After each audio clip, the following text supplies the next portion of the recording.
Alas 5:10 na, One Western Visayas na. Oh, alas 5:10 na, One Western Visayas na.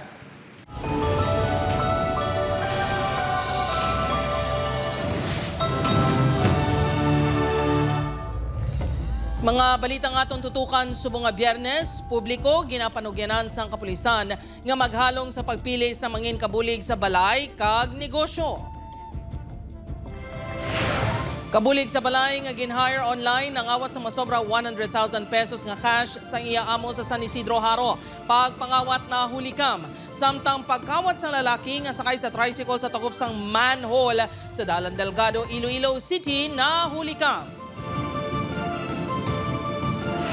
72 anyos nga babae nga nagtabok sa dalan patay sang malapakan sang truck sa Baldoza, La Paz.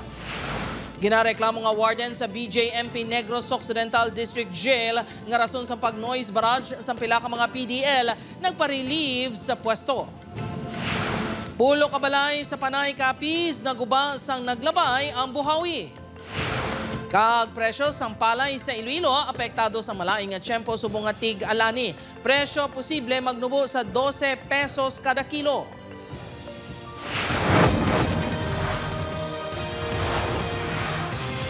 Ini ang GMA Regional TV, One Western Visayas.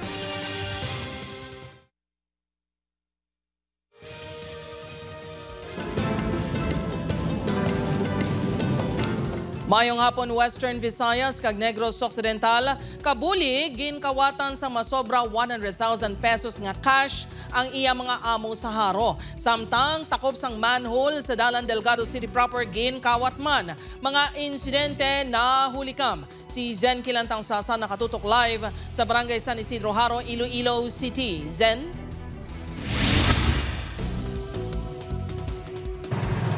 Jert, ginatutukan na sang kapulisan ang serye sang kinawatay sa Iloilo City lakip ng pagpangawat sa sulod sang balay. Makita sa CCTV footage nga ini ang isa ka babae nga nagapakadto pakari sa sala sang balay. Matiun-tion nagsaka ini sa ikaduha nga panalgan. Sang nagpanaog, bit-bit na sini ang isa ka plastic sa diin ginapatihan na sulod ang gingkawat sini nga 118,000 pesos nga cash. Gilayon ini nga nagpalagyo. Ang babayi amo ang kabulig sang pamilya Gonzales sa Barangay San Isidro Haro. Ginkilala ini kay Liza Tagakay, 28 anyos, sang Barangay Bato, Tubungan, Iloilo. Agosto 15 sang ini ang ginhire sang pamilya, pinaagi sa online transaction. Natabo ang pagpangawat kaagahon sa Agosto 20. In-message ko siya, gintawagan ko siya, hindi siya namon malocate. Ang iyang number hindi na unreachable na. And then, yun, thorough check na mo, doon na mo na-find out nga. Ang bago yaara, pero ang kwarta, wala na.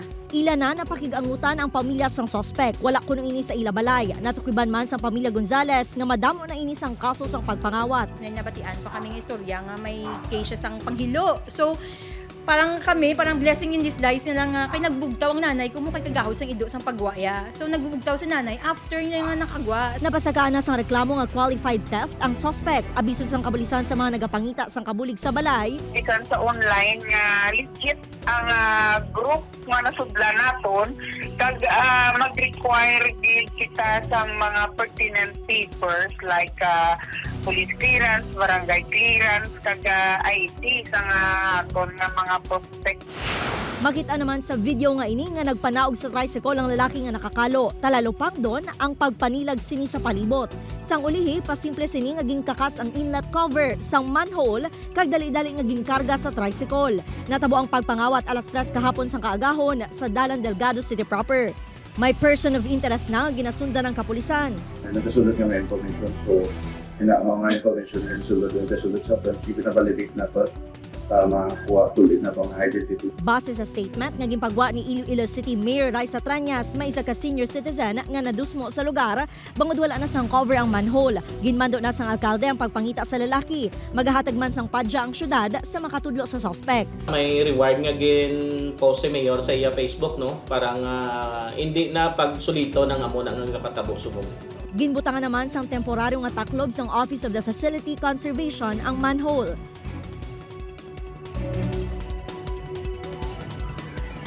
Jerk nagapanawagan ng Iloilo City Government sa publiko nga untatan ang pagpangawat sang propiedad sa proyekto sang syudad bangod hindi magduha-duha ang LGU nga magpasaka sang kaso.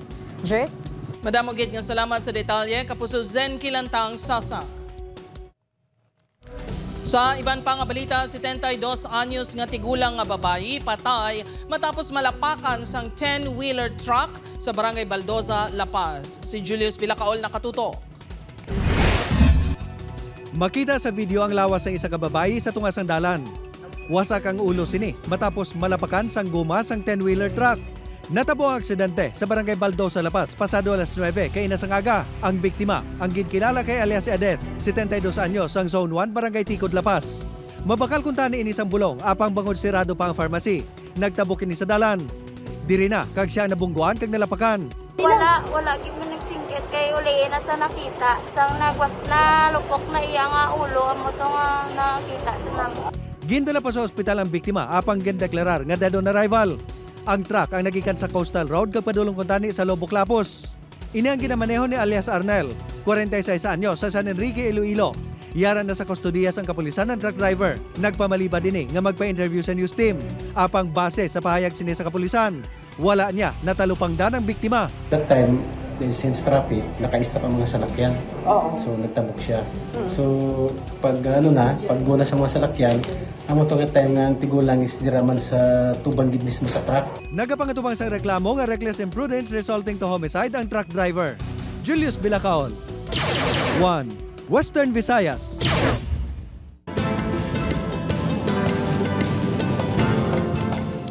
Para sa dugang mga balita sa Negros kag Panay, mangin kaupod ta si Adrian Prietos. Adrian? Madamo nga salamat, Jert, mga kapuso. 4 katuig nga bata nga lalaki sa Barangay Villamonte sa Bacolod City. Ginbawian sa kabuhi bangod sa dengue. Ikalam na nga kaso subong nga tuig. Nakatutok kay Lynn Pedreso. Mas celebrar pa kunta ni isang iya birthday sa August 31 si Kero. Apang hindi na ini matigayon. Ginbawian sang kabuhi si Kero bangod sa dengue sang tinalikdan nga August 13. Sunod sa iya iloy, nagkabalaka na ini sang ginhilanat ang iya bata sa sulod sang 3 ka adlaw gani gindala na sini sa ospital. Pagpalaboratory namon anang 140 na iya nga platelet, parang refer gid kami dayon sa kurason na ipa-admit gini sa kay delikado na wala man ko mga kabalo nga amo na nabalading wala sintomas siya nga may nagwa si allergy, wala lang. Tapos sige lang ko painom siya nga painom nga bulong. Masakit para kay Lovely nga nakita sini ang pag-antos ng iya anak antis na patay. Kambala sa sakot, mama, nagutom ko. Mama, mainom ko water, hindi pwede mo. Ako ngayon loy naluoy ko siya kaya hindi sa mga kakao. Suno sa barangay, posible naghalin ang lamok nga may dala nga dengue sa mahigko nga sapa lapit sa balay sang bata sa Barangay Villamonte. Ina siya nga creek, ginatagpaan na siya namon sa what we call that ng mga basura. Ang mga creek diri sa amon sa barangay, ginapahawanan ang mga basura diri sa amon nagatungkok. Si Kero ang ikalima na nga ginbawian sa kabuhi bangod sa dengue subong nga tuig sa Bacolod City. Sa datos ng City Health Office, halin January tubtub August 16 sini nga tuig, naglabot sa 743 ang kaso sang dengue sa Bacolod City. Apisar mas manubo ini kung ipaanggid sa 963 nga na-record sa pareho nga binulan sang 2024. Padayon gihapon ang kampanya sang City Health sa mga barangay sang 5S kontra dengue o kung search and destroy, self-protection, seek early consultation, support fogging, kag sustain hydration. Eileen Pedreso, 1 Western Visayas. Mga kapuso, pulo kabalay sa Panay Capiz naguba sang naglabay ang buhawi. Thunderstorm sa lugar ng Kabangdanan sa pagtuhaw sang buhawi suno sa Pag-asa. Si Zen Kilantang Sasa nakatutok. Jesus name, inuubaw. Makita sa sining nga video ang nagalibot-libot nga hangin nga ginapahayag buhawi. Sa isa pa ka video, makitaan man ang nagalinupad nga mga atop sa mga balay. Inyang natabo sa Barangay Butakal, Panay Capiz kahapon sang hapon. Resulta, 2 ka balay ang totally damaged, 8 naman ang partially damaged. Sunod sa LGU, 3 ka sityo sang barangay Butakal ang ginagyan sa Buhawi. Ang reason nga gina-evaluate ko para maka-extend kita siyang bulig pinansyal, no? Para makapatindog man liwat ang sang ila mga panimalay hindi mga naapektuhan. Sunod sa Pag-asa, may thunderstorm sa lugar kahapon nga ginatudlo nga rason sa pagluntad sa Buhawi. Wala, Diyos ko! That is one of the root cause man or isa sa mga possible cause gid kang pagtubo sa Buhawi or pagkuba sa mga panimalay. Lauma naman sunod sa Pag-asa ang magalumon nga panahon nga maeksperiensyahan subong nga weekend. Inibangod sa southwest monsoon o kun hangin habagat. Samtang sa barangay San Jose, Sipalay City, makita sa video ang amat-amat ng pagkatiphag sang karasada. Sunod sa CDRRMO, humalin pa sang 2024 na obserbahan nga nagakatiphag ang duta. Ilabi na ako nagaulan. Pagigirag ako ding iya nga tipag. Ini siya nga porsyon na di actually dugay na ni siya programay pa. So sometime nga nagasige ulan kaga may porsyon sa babaw di nga diri na divert ang iban nga tubig.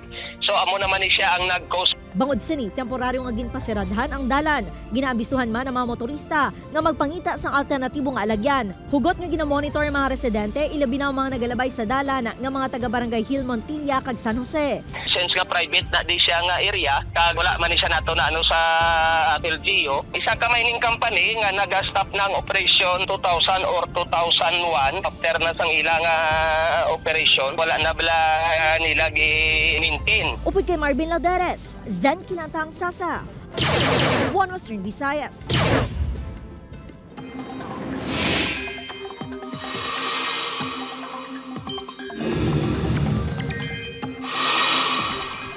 Mga puso, yara na sagwa sa Philippine Area of Responsibility (PAR) kag padayon nga nagapalayo sa Pilipinas ang Bagyo Jacinto. Nagbaso ini bilang tropical storm kag ulihin na siplatan sa Pag-asa kainas ang aga sa kalayoon nga 775 kilometers na katungdan sang Dagupan, Pangasinan. Bisa nagapalayo na sa pungsod, nag-apekto sa gihapon ng trough o kun extension sang bagyo sa pinakabahin sang pungsod. Kadungan sang padayon nga pagluntad sang habagat. Base sa datos sa Metro Weather, posibleng ulan sa pinakabahin sang Western Visayas apang posible mabuhinan ang pag-ulan sa pila ka lugar sa gabi. May chance man sang ulan sa ibang pakabahin sang pungsod. Presyo sa palay sa Iloilo apektado sa malaing at tiyempo subong at tig-alani. Presyo posible magdubo sa 12 pesos per kilo. Sunod sa mga mangunguma, si John Sala nakatutok. Magtanim ay di biro. Pero suno kay Manong Noel daw makahalamutan kuno kun kaisa bangod pila sila ka bulan nga nagapangabudlay sa pagpanguma, apang sinsilyo lang kuno kun kaisa ang ilakita. Subong ating ululan, ilabi na nga posible magsugod pa ang short-lived La Nina sa bulan sa Setyembre. Ginapaabot ni Manong Noel ang mas manubo nga kita. Subong ang dry palay, 14 pesos ang presyo kada kilo. Apang kung maabtan sila sang ulan samtang nagaani, naganubo pa ini tubtub 12 pesos kada kilo. Kung timingan mo nga pa-harvest ka kagi abutan kasing ulan, ganubo ang presyo sang humay. Ang mga ano na sing mga buyer ya hindi nila maubos bulad ng laser gaytom. Subong ang first cropping, gani importante ang tiyempo para sa mga mangunguma. Kung maapektuhan ang kalidad sang humay, apektado man ang farm gate price. Suno sa Department of Agriculture 6 sa uli nga bahin sang Setyembre tubtub Oktubre ang main harvest season sa Western Visayas. Kag nation man ini sa tig-ululan. Apang bastante kunong ilang mga bulig para sa mga mangunguma. We are closely coordinating with sa aton National Food Authority para most of our farmers nga makauna harvest papatigayon nga makabaligya no sang ilang harvest sa aton NFA para manami ang presyo no nga mabato nila. We are encouraging them nga of course i-dry nila no ang ilang humay using our drying facilities no nga available sa pinakamalapit sa ila. Magluwas sini nagabulig man ang DA sa pag-facilitate sang pagdala sa mga humay sa mga drying facility kag nagahatag man sang mga binhi kag abono. Upod kay Hans Desierto, John Sala. One Western Visayas. Ini ang GMA Regional TV, One Western Visayas. Mga kapuso, kisame sa 7th floor sang Legislative Building sang Iloilo City na rusdak. Leakage sa linya sang tubig ginatudlo rason. Si Zen Kilantang Sasan nakatutok. Makitaan sa litrato nga ini ang pila ka parte sang kisame sa opisina sang SP Secretariat sa Legislative Building sang syudad nga nahulog. May mga nagkalabasa man nga mga gamit sa sulod sang opisina. Gilayon nga gin-inspeksyon sang Office of the Facility Conservation. Natukiban sang talatapan nga nag-leak ang hose sa lababo sa 7th floor. Tangamon nga prevention sa to, no? Kung gabi, patyo na lang namon ang mga switch, kag ang mga ball valves ang tangki namon dito sa may annex building parang safe na gid kung wala gid man tao dito. Nakayo naman sang kontraktor ang leak kag nalimpihan ang apektadong opisina. Nahibaluan nga partial acceptance pa lang ang ginpatigayon sa Legislative Building. Yara pa lang sa 85 to 95% ang completion sini kag nagapadayon pa ang konstruksyon. May salabton naman kuno ang kontraktor bangod sa mga issue sa building. Ang nagkalatabo may report man na sila. So ginahulat pa namon hasta subong ang ila report. So may ara gid may liability gid sila. Ang insidente ang ginkasubo naman ni Vice Mayor Love Baronda. Ginakasubo gid naton nga hindi kila gali prepared to mitigate ang ini nga mga problema nga may mga infrastructure failures as evidenced by earlier incident. Ginpadulungan man sa news team ang talatapan sang kontraktor nga M. Cuerpo Incorporated apang wala sang pwede magsabat bangod wala ang ilang project engineer. Upod kay Marvin Lauderes, Zen Kilantang Sasa, One Western Visayas. Mapu sa jail warden nga ginareklamo bangod sa ginapahayag hindi makatarungan nga patakaran sa Negros Occidental District Jail nagpa-relieve sa pwesto. Yaring balita nga itong gintutugan. Hindi sana kabon nga warden. Ay nga, hindi makatawo ang iyang pag-tratar sa amon. Kasunod sa noise barrage sa pila ka mga PDL sa Negros Occidental District Jail kahapon, nagsapol ang CHR-NIR, opisyalis ng BJNP NIR kag tiglawas sa mga PDL. Diri na nagdesisyon ang ginareklamo nga si Jail Chief Inspector Crisarel Awe nga magpanaog sa pwesto. Temporaryo nga magtalos bilang warden si Jail Senior Inspector Raymond Aro. Tutugan sang BJNP NIR ang ginapahayag pagpalusot sa cellphones sa sulod sang presuhan. Ang ini video nga nagalapta na subong online, kuha sa sulod sang jail facility. Arayo, enter, gas kami nilaw. Lagi pa tiro kayo, sob, tidak malaki sob. Isenda yun sa mga akses sa kuha, isenda yun. Bullet, ano? Ano, bullet, no? Kita ang ano kami, Grabe nga numbers of phones, smartphones nga nag-exist sa sulod sang jail. So we are very saddened with that situation. It's very unfortunate. May cellular phones gingamit and even makapagawa sa mga videos from the inside of the jail, which is totally prohibited. Magapatigayon sa Greyhound operation ang jail guards. Ginkumpirma naman sa BJMP nga gingamitan sang paper balls kag tear gas ang pila ka PDL nga nagbato sa jail officers kahapon. Those equipments were used initially after ang mga PDLs nagpanghaboy sang mga bato sa mga jail officers nga naga-duty and sa mga vehicles. Nagpatigayon naman sa misa sa dalan sa guwa sa presuhan para ipangamuyo ang kalino. Kaya nagapati man kita nga kinahanglanon gid sang spiritual aspect ang aton nga mga kauturan. PDL man siya or uniform personnel sa INODG, agod nga may harmonic relationship sila. Suno sa kapatid Negros, nga mo ang nagpanguna sa petisyon angot sa irregularidad sa presuhan. Importante nga mapamatian ang panawagan sang mga preso. Nga may ara rights ang aton mga PDL, bisan pa deprived of liberty sila. Gitinguan sa news team nga makuha ang bahin sang nanaog kag bag-o nga jail warden apang nagpaiway sila nga magatubang sa kamera. Opod, Kiril Casillo, Adrian Prietos, One Western Visayas.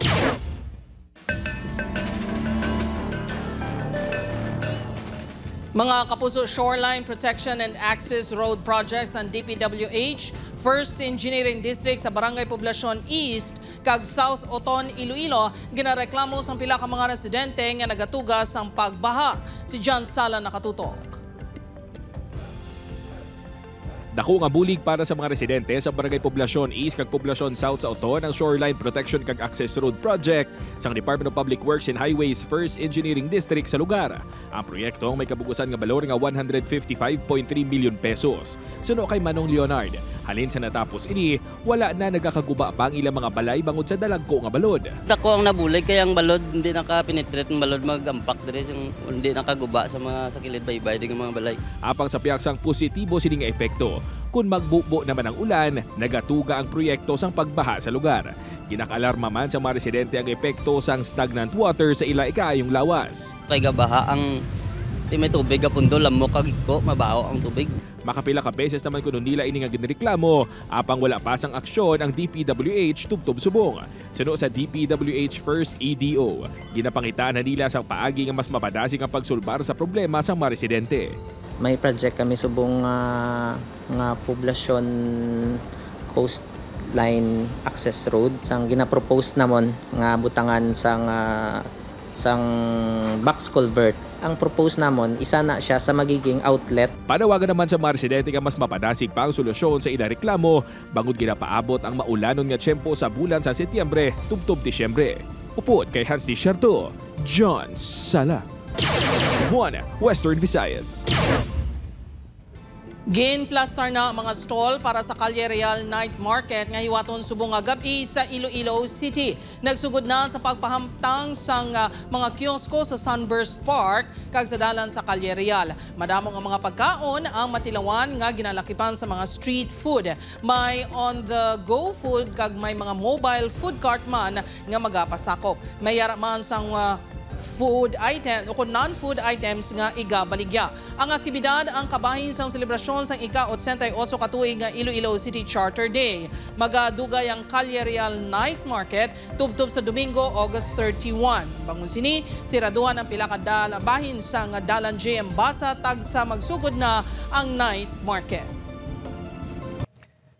Mga kapuso, bida ang nagkalain-lain nga produkto nagikan sa lubi sa Iloilo Provincial Capital. May cocoa jam, cookies, coconut oil, sinamakan, toyo, cocoa briquette, fresh buko kag iban pa nga produkto. Ang mga ini ang gin-display sa labing una nga Iloilo Provincial Coconut Week Celebration. Ang mga produkto ang halin pa sa kabanwahanan sang Sara, Batad, New Lucena kag Leon. Ang tema sang aktibidad subong nga tuig mo ang niyog, puno ng buhay, isulong na mga kaagapay para sa kaunlaran at masaganang pamumuhay.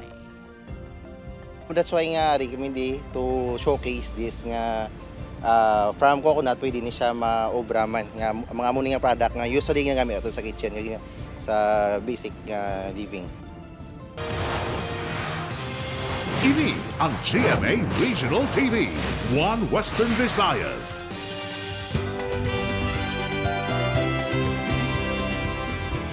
O lapit na lang mga kapuso, masobra isa ka bulan antes ang 46 Bacolod Mascara Festival masako ng organizer sa ila preparasyon. Lauman nga mas madamos ang lagawan kag kan-an ang mabisita bangod mga butang sang 101 kiosk sa Dalan Gatuslao, Gonzaga kag bahin sang San Juan. May masobra 40 ka food carts naman sa Dalan Rizal sa tubang sang San Sebastian Cathedral. Nag-umpisa na sa pagbato ng organizers ang application sa mga luyag magplastar sang kiosk. Miyara man sa ipahamtang stages sa mga festival sites sa Bacolod City Public Plaza pati man sa Bacolod City Government Center grounds. May banda kag iban pa nga entertainment para sa mga bisita. We advise our concessionaires to make it more rustic, to make it more colorful. Kasi one of the most important thing for people to come to your concession is to make your space or place very comfortable, cozy, colorful, and very illuminated. 3 days lang man ang amon operation sa Lacson, 1780-1990. So ang amon daya is sa morning magyan sa Japon, pero kung mag-operation na at 3 p.m. ma-close ka. Pag set up sa Lacson is Local Music Festival siyang set up.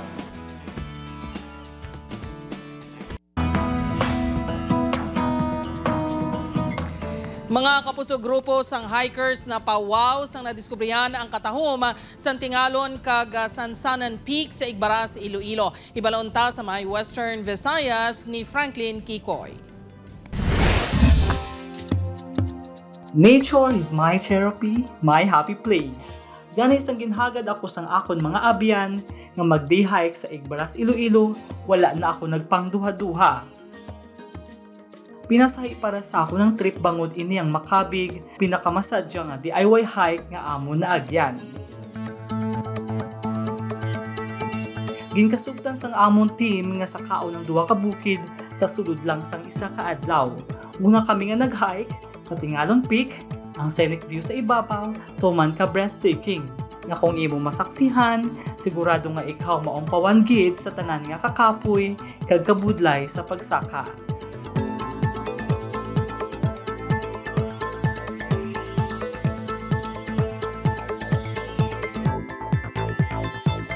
Sunod, nagpadulong kami sa Sansanan Peak. Ini ang pinaka-challenging trail nga amo na encounter. Ini bangod madanlog kag delikado ang alagyan, apang worth it ang tanan nga naagyan.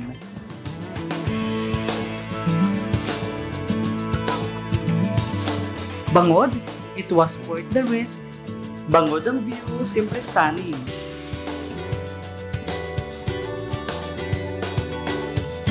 Don't let your fear hold you back. Stay kind and positive, and always be grateful for the beauty of nature. Ako si Franklin Kikoy, kag ini ang akon, may Western Visayas.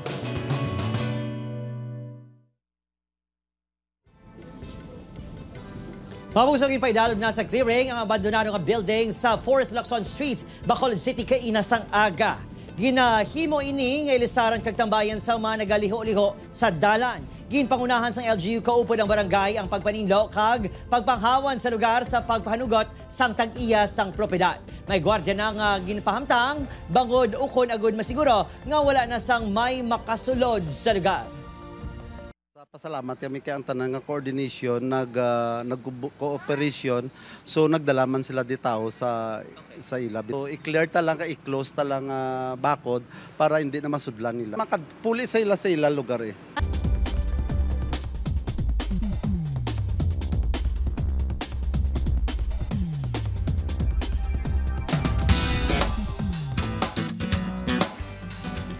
Mga kapuso, ari na ang mga dapat bantayan sa Encantadia Chronicles Sangre. Sa magaluntad nga sunog, madamong akabuhi ang mabutang sa ital-ital.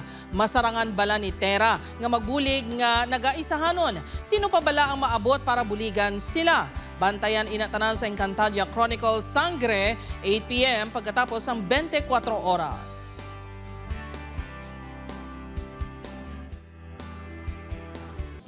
Mapuso, imbokada pa lang sang burn months, may kilig na nga dalasan dahil Liliana Castillo kag Akira Kurata para sa mga in love. Sa idalom sang GMA playlist, ginrelease na ang debut single ni Akira Kurata nga Dahil Sa'yo. Samtang hindi na Baby Girl, kung inspired na si Liliana Castillo sa kanta nga Oop, Mahal Kita. Mabatian ang ilang US single sa tanan niya digital platforms worldwide.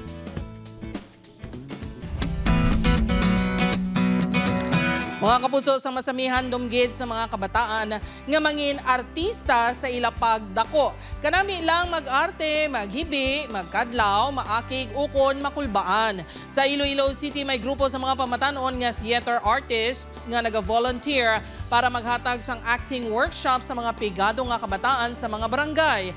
Pero FYI, libre ini nga ginahatag sa ila. Suno kay Lara Jean Servando Retazo nga isa sa mga nagpanguna sa inisyatibo, 4 katuig na ini nga ginahimo agud mahanas ang kabataan sa acting sa lamharon nga edad. Ayos gid na, Ma'am Lara, padayon lang sa paghatag sa madamo pang oportunidad. Gani kapuso, kung kamo may mga istorya nga pinasahi, makahatag good vibes o kung makalilingaw, makuhaan sang inspirasyon, kag pagtulunan ipakigbahay ng mga istorya nga ayos gid. Thank you sa imo, Ma'am Lara, kagabay madamo ka pa nga kabataan nga mabuligan. Sa aton mga kapuso, diri sa Western Visayas, kag Negros Occidental, subong man sa aton mga kapuso abroad, madamo gid nga salamat sa pagtutok. Mag-isa kita kagibalon ng mga balita tungod local news matters. Ako si Gertrude Charlotan, ini ang One Western Visayas, bugos nga puwersa para sa mas dako nga misyon, kag mas masangkad nga pagserbisyo sa pungsod.